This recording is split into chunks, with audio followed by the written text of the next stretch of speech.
Assemblywoman Dr. Jasmeet Bains, you're now hoping to become Congresswoman. Dr. Jasmeet Bains, thank you so much for your time this morning. Thank you so much for having me. Let's talk a little bit about just the timing of all of this. You were just reelected to the state assembly and now you're eyeing Capitol Hill. When did this all come about? Conversations and just serious consideration to run against Valadao? I mean, Jenny, the reality is I'm eyeing bringing back healthcare to my community. I am a doctor first. I've always said that's people over politics. And what it's going to do to healthcare in this community, I see it.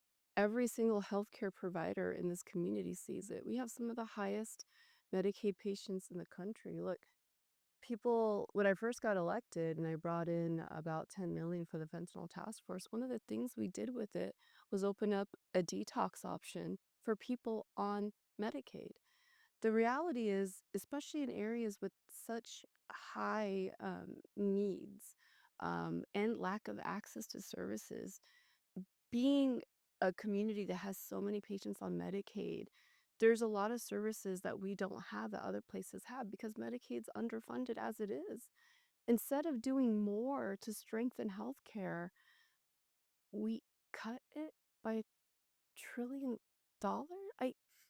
I started saying that because through my eyes as a doctor, I and every doctor in this community, every healthcare worker, every nurse, every person that's on the front lines of healthcare in this community sees what's about to happen and is already seeing it since the beginning of this year. So you're running for the 22nd Congressional District, which again is held by Republican incumbent David Valadao. He voted for that big, beautiful bill. To have the representative vote yes on that to me, or to you, excuse me, what did that feel like? Felt like a betrayal. It did. Um, Especially in a community that has such high needs. Everybody knows that we need more access to care. We can't afford cutting it by even a penny. My biggest dream for this community, as you saw, was my UC Kern Medical School. Well, within the big, beautiful bill is a tax on endowment funds that Congressman David Valadao voted for. He killed the dream of bringing a medical school to Kern County before it even began. It felt like a betrayal. And it felt like here I am trying to work so hard day in, day out, and my community sees I on my weekends am in the clinic. While most politicians are spending time doing X, Y, and Z, I'm with my community on the weekends. I'm seeing the problems day in, day out. While Valadao is spending a weekend here and there, I'm in the community seeing the problems. My biggest dream for this community was to see a robust healthcare infrastructure with the UC Medical School. And that was shot. But I'm not going to give up. Healthcare is obviously your priority, at the local level, at the state level, and now at the federal level. But when your constituents, when voters in this district and this town are asking you to step up to the plate now and fix what has been done, what are they expecting you to do? And how are you continuing that fight again at the federal level, almost, quite frankly, away from home, away from California? You know, um, when I first got elected, I think a lot of people were like, who is she? What is she going to do? And a lot of comments were made. She's a radical leftist. She's a radical rightist. I'm a doctor. And this community saw a doctor that put the people over politics over and over and over again. I have bucked my own party. I have gone against what has created this skyrocketing affordability crisis in California. Because as a doctor, if my patient can't afford to put gas in their car and drive to come see me, or has to make tough decisions about putting food, as a doctor, everything impacts the health, whether they can afford food in their mouths or if they can afford gas in their cars. All of that impacts health and all of that contributes to this area having some of the worst healthcare outcomes in the state and country. You can't just look at a lens from one side. Kern County has been bullied by both sides. It's been bullied by the Republicans and it's bullied by the Democrats. We need someone that's going to stand up for the Valley. I don't spend my weekends teaching politics at schools. I don't spend my weekends running around and trying to be a politician. I spend my weekends with my community in the clinic. I'm working on providing solutions like I did with the fentanyl task force, like I've been doing with Bucky My Party. This community deserves and needs a person that's going to fight for them. And on election night, when I first ran and I saw the margin by what I ran in, by what I won in, it told me one thing. This community elected their doctor to office to fight for their health care. And it also told me that my community believes in me. Jenny, I grew up in Delano, California. I never thought I would become a doctor. I didn't see very many female doctors. I didn't see any female doctors growing up. I didn't see any female politicians. I didn't think that this would be a reality for me. But life found a way and I didn't give up because one thing about me and my parents have instilled in me is and it's the immigrant values. You can't give up. You keep going. You keep trying.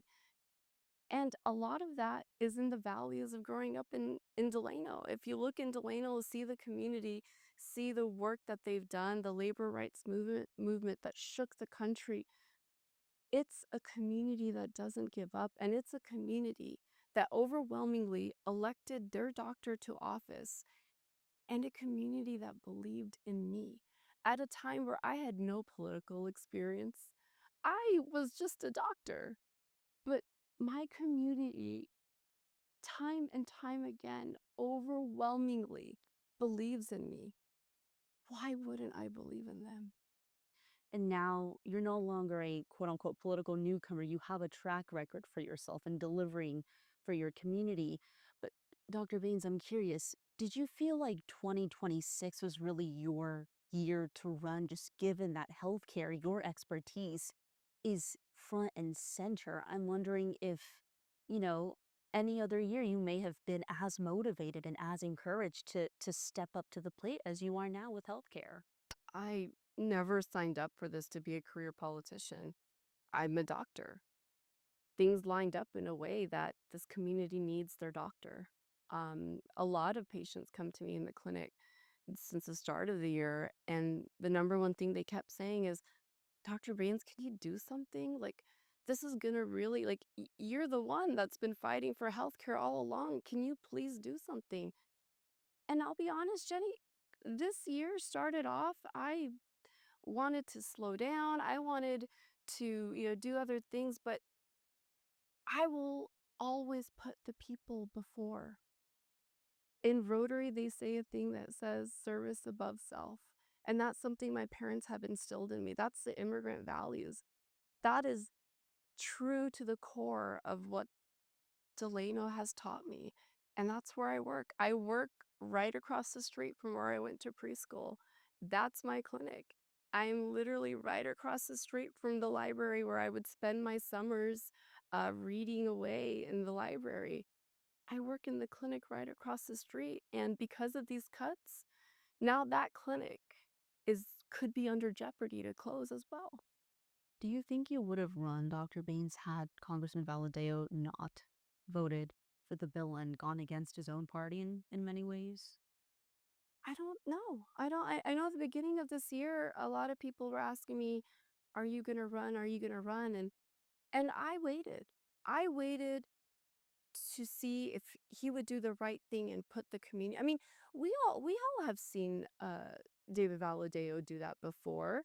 He's put the needs of the community first. But my question is, when you vote to impeach Trump, that brought nothing back to the district. That didn't put food on the tables. That was politics.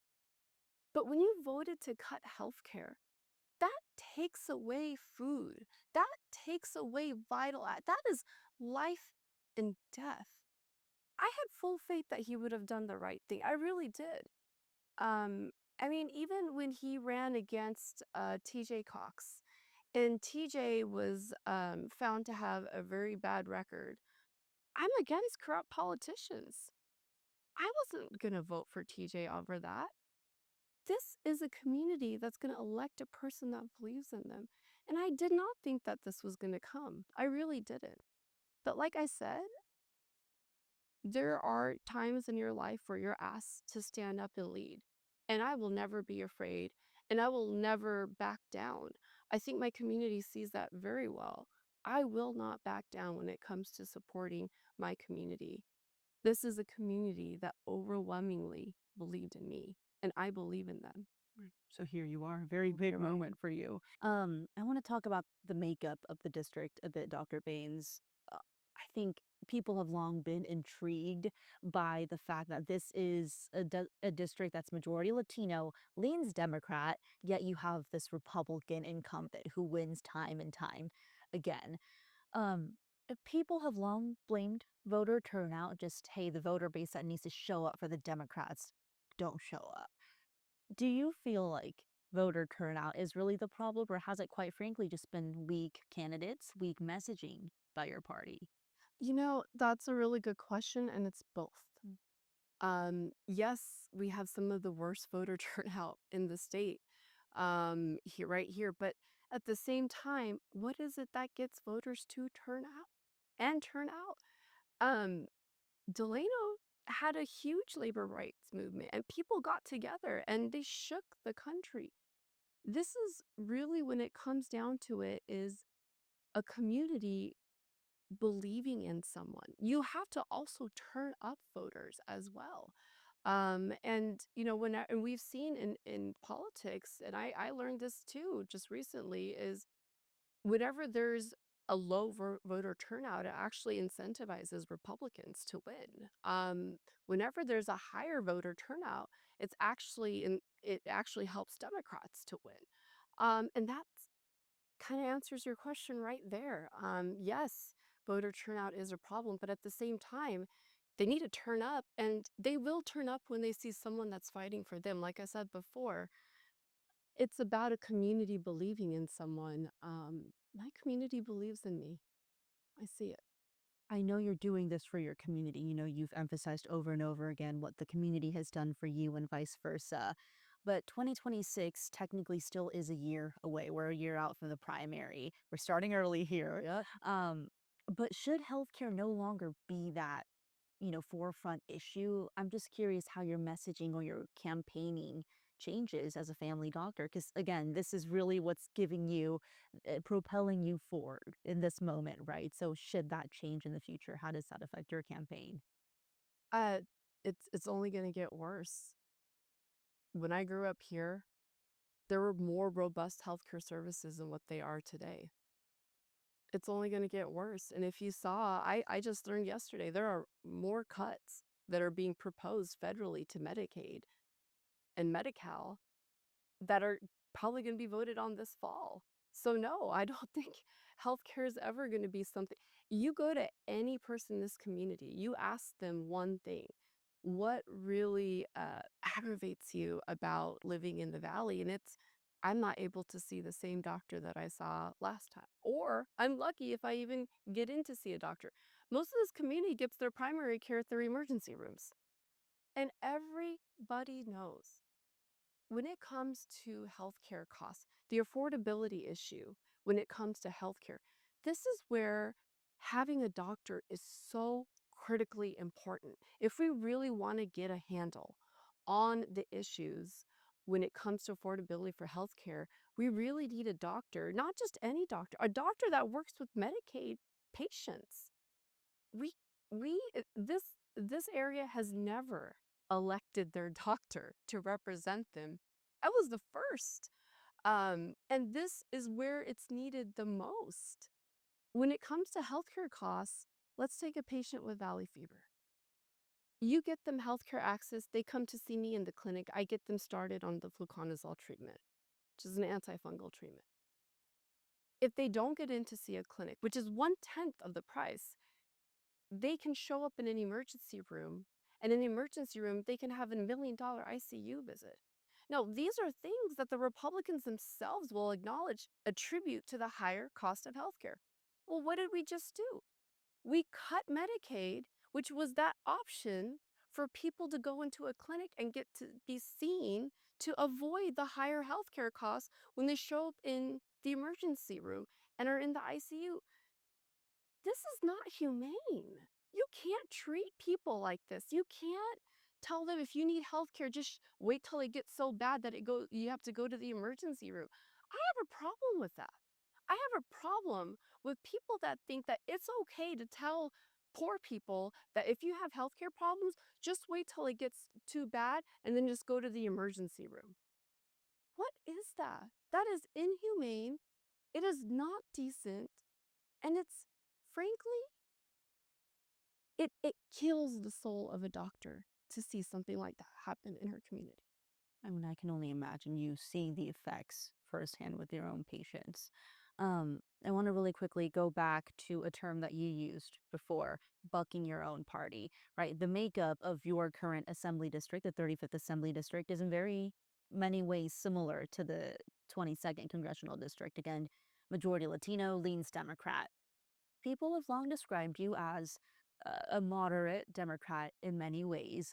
I know you and I have talked about this in the past, but they just view you again as this ideal candidate to take on someone like Valadao. Many analysts I've talked to say you're the most formidable Democratic opponent they have seen because you are moderate. You're not scared to buck your own party, yet sometimes you vote with them, sometimes you stand up for your most times you stand usually you stand up for your constituents, right? So they view you as this ideal candidate. And so I just want to get your reaction to them saying, you know what it's like to walk that fine line, to walk that tightrope of constituents and party.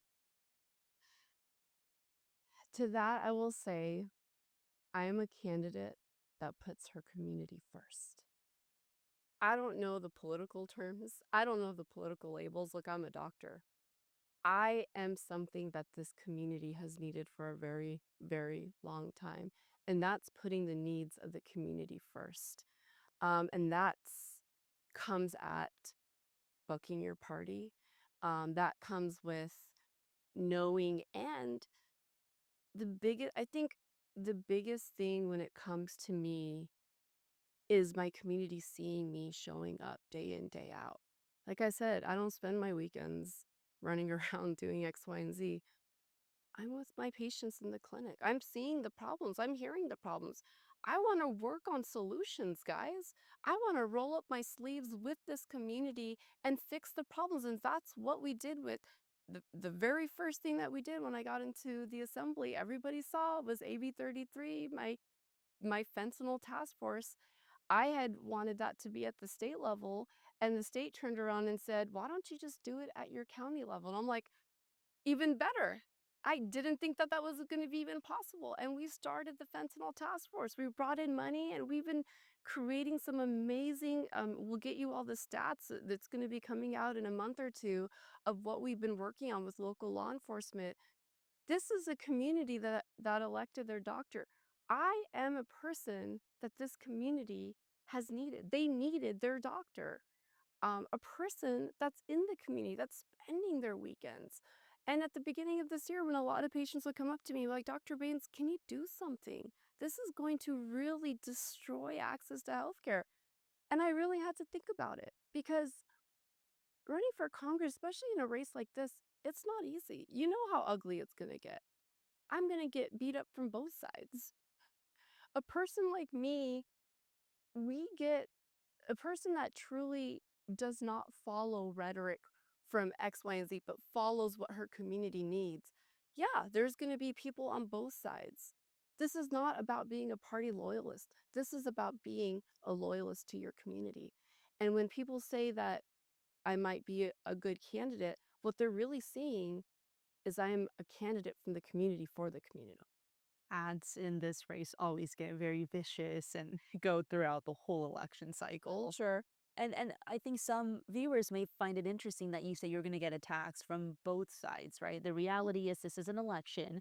There's gonna be a primary process in which, as of now, you'll be facing two fellow Democrats, Eric Garcia, who just filed, as we saw, and Randy Villegas, the more progressive candidate who's had his campaign out there for a while now.